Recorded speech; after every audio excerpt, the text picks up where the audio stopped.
Oh, thank you. So anyway, I integrated this crop circle stuff, thought about it a lot. 2001, there was a crop circle pattern, which was a version of something that SETI had sent into space in 1973, I think, from Arecibo, a radio transmitter. And it sent it to a very distant star, and it showed a little human being, the building blocks of life, etc. And so this pattern appeared in the fields that was a very similar type of shape and formation, but instead of a human, it had a smaller being with a big head and big eyes, and it changed the building blocks of life, adding an extra strand of DNA and adding a silicon to the carbon that forms life here. It seemed to represent these beings that turn up in a lot of this abduction material, the grays. So I had never really taken seriously alien abductions and that whole thing, and I began to read it, study it, think about it all the time. It began to totally freak me out and haunt me. How many people here have gone down the rabbit hole of the grays and all these alien abduction narratives? So I mean, it's pretty deep. I mean, there's thousands of people who claim to have had these experiences.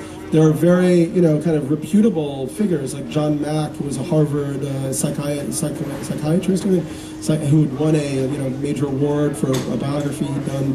He spent years studying it, and he felt that it was a legitimate phenomenon, that on some level people were having these experiences. And apparently they've even found, kind of material implants under people's skin. People have disappeared for hours at a stretch. But then on another level, it's very hard to kind of really prove this phenomenon. And I began to read a whole series of accounts from these different hypnotherapists who've worked with a lot of abductees.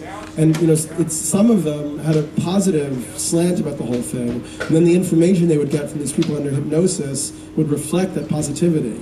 Some of them had a fear-based or negative or paranoid vision, and then they would begin to get back these really horrifying and frightening stories. This one guy had written several books, and he ended up saying that he thought that they were going to make a mass invasion, and that basically they'd been preparing kind of tiers of subjects to operate the spacecrafts, to herd people into these crafts, and so on. So that was the story that he got from his study of it.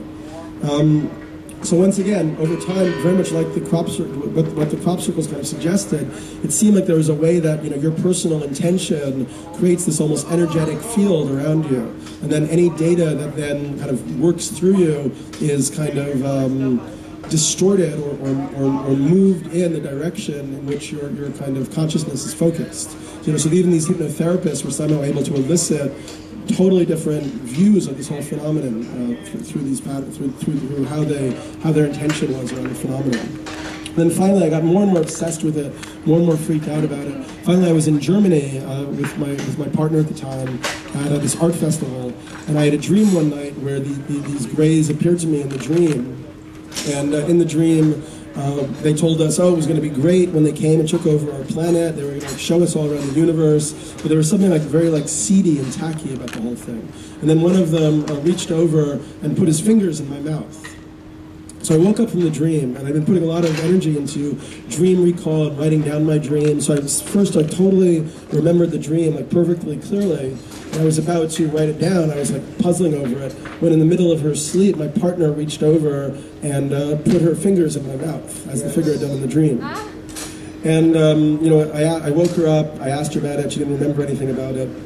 This art festival was in Kassel, which is a region in Germany similar to the Stonehenge region in England, the Wiltshire region, where a lot of these crop circles turn up.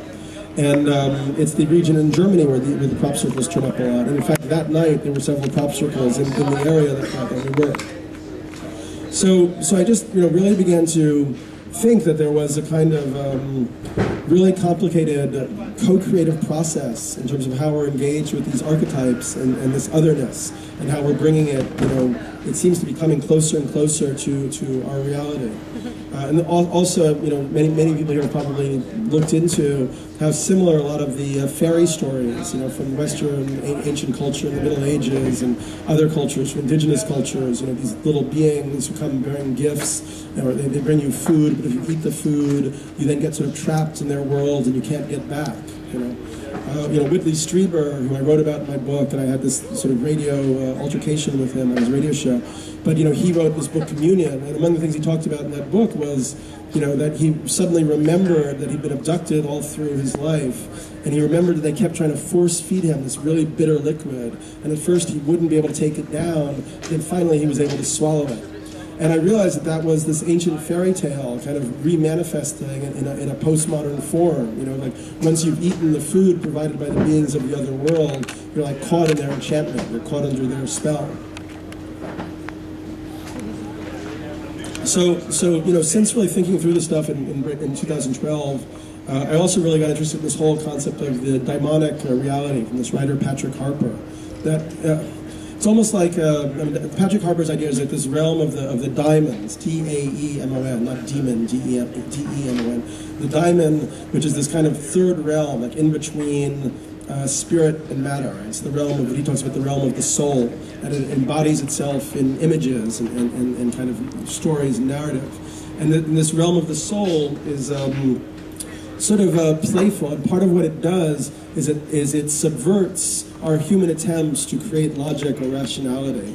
It almost has this intentional kind of subversive, mischief-making, mercurial aspect to it. So I think that we could look at some of these other world phenomena as daimonic phenomena. It gives us a category or a way of thinking about it.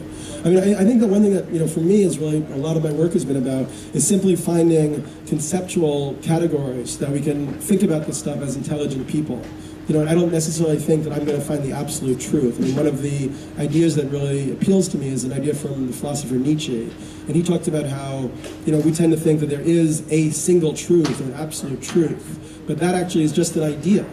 And like a lot of ideas that humans come up with, it could be totally wrong. And there might not be an absolute or ultimate truth, but truth might be more like a system of values, the way a painter uses values in a painting, or Nietzsche said, like degrees of apparentness. So truth itself might have a aesthetic dimension. So for me, that's like almost like part of it. Like we have to find a truth that really resonates with us, on an emotional and cognitive and rational level and intuitive level. That's a truth that we can begin to move towards. And I think so one of the things that I've been working on a lot, and I can't say that I have full clarity on it, is this sense of a kind of esoteric puzzle piece to our modern government political structure. That there's something that is not elucidated, that's not articulated, that has this esoteric dimension to it. When you try to over-literalize it, as most of these people do who write about it, like David Icke or Michael Sarian, it's like it loses this kind of subtle daimonic quality.